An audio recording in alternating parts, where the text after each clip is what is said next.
All right, let me knock off what is basically this is the thing I've been trying to get done for months upon months upon months. It is The Need for Words, talking about the need for words, voice and text by Patsy Rudenberg, originally written in 1993. This is the 2017 edition. Rudenberg was head of voice at Guildhall School of Music and Drama, Royal Shakespeare Company, and the Royal National Theatre. She has worked with some big old folks in theater. And I was looking for a book that would give me exercises, give me practical stuff on how to improve my vocal delivery. I spent a whole bunch of time doing ums and ahs in my videos, various vocal tics, kind of drifting off, just not particularly connecting that well. And I looked at this book, and the part of this book that got me so what sold me on this book was this from the introduction. This book will provide simple craft exercises that will pave the way towards a more considered and animated use of spoken language. I hope to encourage you to seize words and use them with a newfound passion, and explore ways of preparing and enjoying forms and language. And yeah, I was like, okay, sold. That is what I want to. That is what I want out of a book at this point. This is what I need, and I'm convinced. And so I went into this book, and you know what? This book delivered on that. The second half of this book delivered on that. The thing that I found frustrating about this book was that the first half of this book, the first 3 chapters, which make up part 1 of this book, are basically Rodenberg saying speech is important. Speech is very important. We're not nearly as good as speakers as we were back in Shakespeare's time. We're not connected to the language like we were back in Shakespeare's time. And speech is important. Speech is a way that you're going to bring into existence all of humanity. And thus, I, as a vocal teacher, am the most important person in the universe. Or at least that's how it came across. This is, part 1 is connecting with words, the breakdown of words, cultural and physical barriers, all this stuff basically kind of deconstructing how shitty language is at the moment, which, you know what? That is fine. There's some parts that I would agree with. Other parts, especially when she gets into kind of neuroscience, which seems to be pretty shaky neuroscience from what I can tell. It is kind of, it's not that great. She's specifically a Dr. Ian McGilchrist, the disastrous erosion and respect of our creative right brain and the dominance of the left side in its logic, which is the right side and left side of the brain seems to be, it's pseudoscience.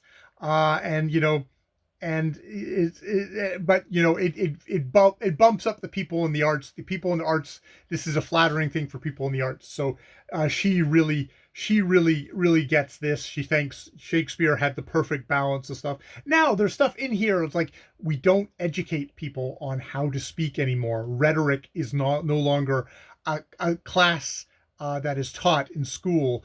At the very least, what we get is once in a while we get the dreaded thing where you have to speak in front of the class, and you're not given any tools, you're not given any instruction on that kind of a process. You just said, go do it. And you know what? It always sucks, and you always suck, and it creates a generation after generation, unfortunately, of people who have no idea of how to present anything.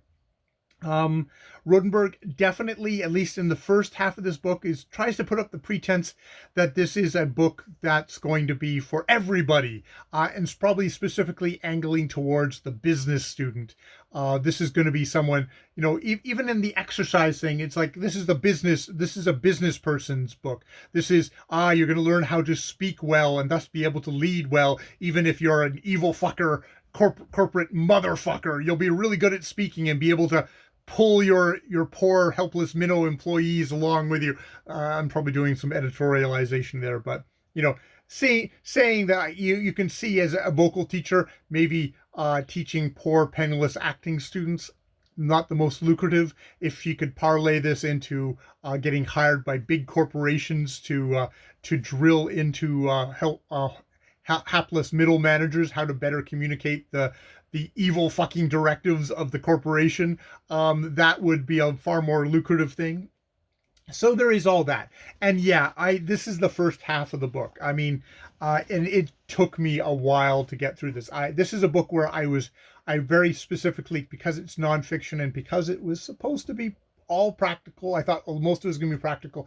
I sort of did week by week, though I went through fairly quickly. Now, what saves this book? What saves this book is part two, which is finding the voice, with releasing physical barriers, getting in voice, focal points, simple voice workout. You know, that sort of stuff of working on the muscle of your voice. You know, just simple exercises of, like, you know, tongue twisters, ta ta ta ta ta, pa pa pa pa pa, that kind of stuff, working on your articulation. This is where it was like, okay, that really got into the stuff. The idea of that the thing about making a speech in front of an audience, even if you're not in a role as an actor, you're still someone who needs to tell a good story to engage your audience. And Rodenberg, I think, really rightly kind of taps into that there. You know, where a story kind of must maintain a listener's attention. It must have a trajectory, a middle, a beginning, and an end, pace, precision, and the length of a thought to hold us in its grip. There's this idea of, you know, and yeah, storytelling exercises, which, especially as someone who's making videos, I wish I had the discipline to kind of focus in and get better at this sort of stuff. But, you know, using interesting exercises like a sound story is one of them, where you tell a story, but don't use any words, only sounds, and trying to be specific as possible to begin to appreciate the power of silence, the pause, repetition, climax, all that stuff. Go do a ghost story, do a war story that way.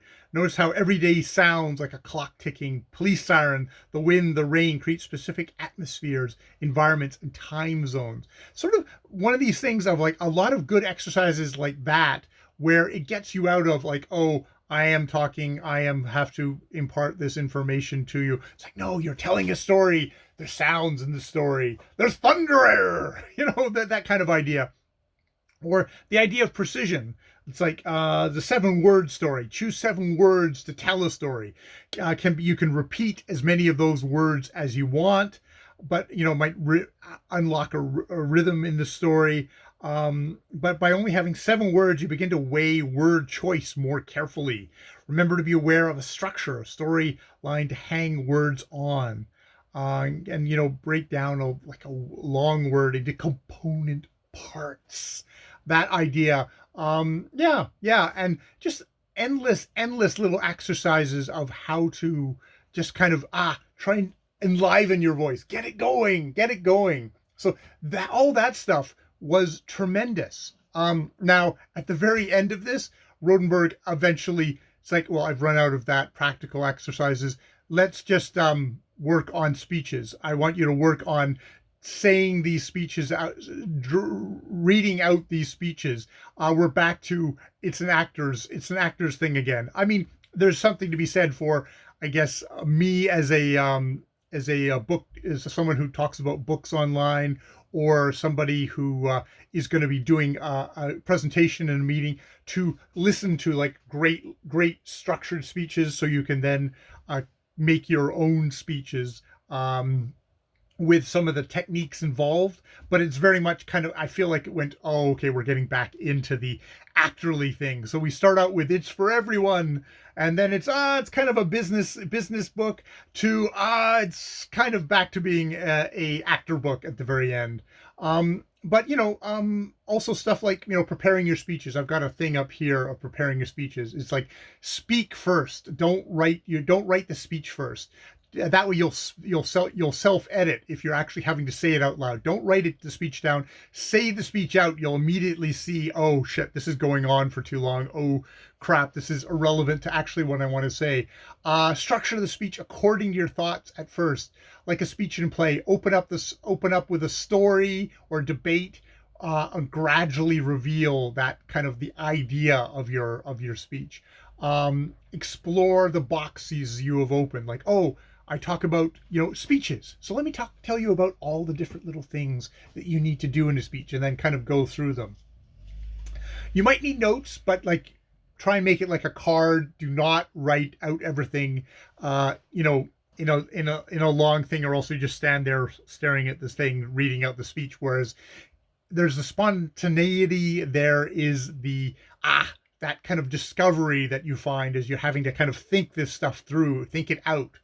You're probably going to have to ask, what do I want to say? What do I want to achieve? Who am I addressing in this speech? The things, what do I want to say? What do I want to achieve? And who's the audience? And anything that doesn't answer those questions, you can cut out of your speech. If it's like, I want to talk about this, well, if it's not about this, don't have it there. And who am I addressing? I'm addressing this audience, so why would I be bringing up this part of the topic?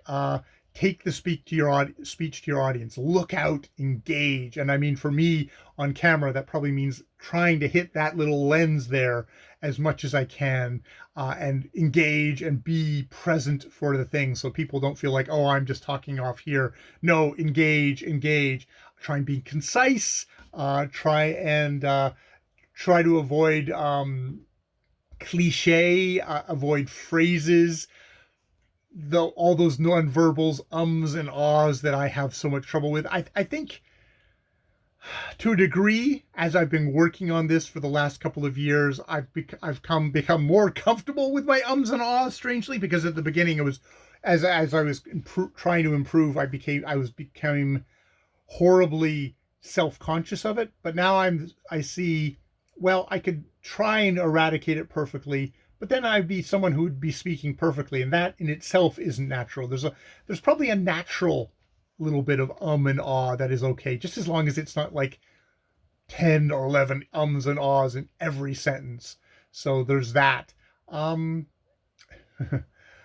So yeah, use language both you and your audience will comprehend. Make eye contact. Practice the speech out loud in the situation you will give it in. For me, that's always going to be here on the thing. Know what t-shirt you're going to wear. No pants necessary. Speak for the audience, not for yourself. Embrace them with what you have to say, which is, I think, I've bolded that in my notes because I thought that was a really great thing to kind of think about. Is, oh, I'm not doing this for myself. I don't have to be focused on my insecurities.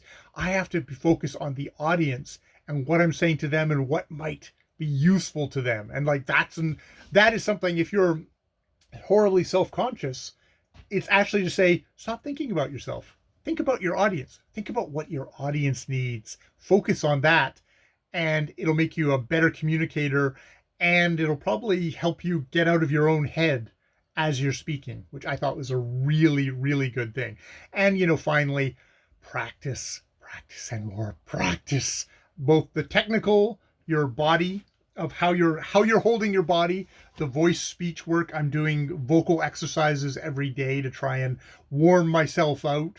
You need to sort of develop kind of the muscles to have the energy to deliver speeches, to have the power in your voice, in your concentration, just in just being there. It takes a lot of energy. I found from the beginning of making these videos at the start, I would be exhausted. And I mean, I won't lie. I mean, even at the end of, if I've been recording a number of things in a day, I do feel, you feel that it's like, oh, standing in a room, talking at a camera can be a workout. The other things that I have a lot of trouble with is getting that great content structure, humanizing the content, stories, images. That's what the audience is going to remember is that struggle. So yeah, That's I think that is a main thing that I would like to communicate with Rodenberg's book. It's just like those practical things that happen in the other half. The kind of there's a hunk of this book in the middle which is pure gold, and there is a lot of stuff at the beginning which I feel like is old seasoned professional yelling at the clouds, yelling at those rotten kids on the lawn, that I have a lot more difficulty with. Uh, uh, a a professional who probably quite justly feels very proud of her profession and wants to big it up, but it's like, I'm already here. I don't really need to hear you just going on and on about how language is the most important thing. It's like, I'm here. I know that. I want to get better at it. So I found that very frustrating. But when I take it with all the just really great practical stuff, that is where this book really shines and where it's worth your time. So, you know, read the introduction, skip to chapter 4 as soon as you start feeling bored by Rodenberg's just going on and on about, how Shakespeare is so great, which he is. I do wonder if, okay, Shakespeare was great. I do wonder if Joe Schmo on the street was super connected to language. And you know what? To settle that argument, we can't settle that argument because we can't go back in time. Joe Schmo didn't leave work that echoed through the ages. Only Shakespeare did. And then there's his contemporaries who rapidly fall off from him, at least in terms of how much they are read and how much they are incorporated into our culture today. So it just seems like a nonsense thing. So, okay, I'm going on and on about that. But I would just like to leave you with the fact that I am so happy that I finally turned on the camera and talked about this book, because I just wanted to get that out. And also to say, I think it helped me be a better communicator, a better talker. I'm still terrible. I'm still shit at structuring stuff. I probably went off on what you would consider a giant tangent, which is just like, okay, Rodenberg, preparing your own speeches. This is her steps. But it's a good example in this book. And that is like one little section. I found that each week I would go through one little section, and I found they were very deep and involving, and you could structure multiple semesters, vocal things on all the different exercises that she does. And I did them alone too. There's a lot of these exercises that would be benefit from doing in a group. She gives courses. I can see if I had all the money in the world and all the time, it would be really valuable to go to one of her courses. Of course, she might start off with a preface of really boring shit that I have to kind of tune out until we finally got to the stuff that was interesting. But that said, yes, I would most heartily recommend, with reservations on that first half, Patsy Rodenberg's The Need for Words, Voice, and Text. Yes. All right. Woohoo! I did it! More videos later.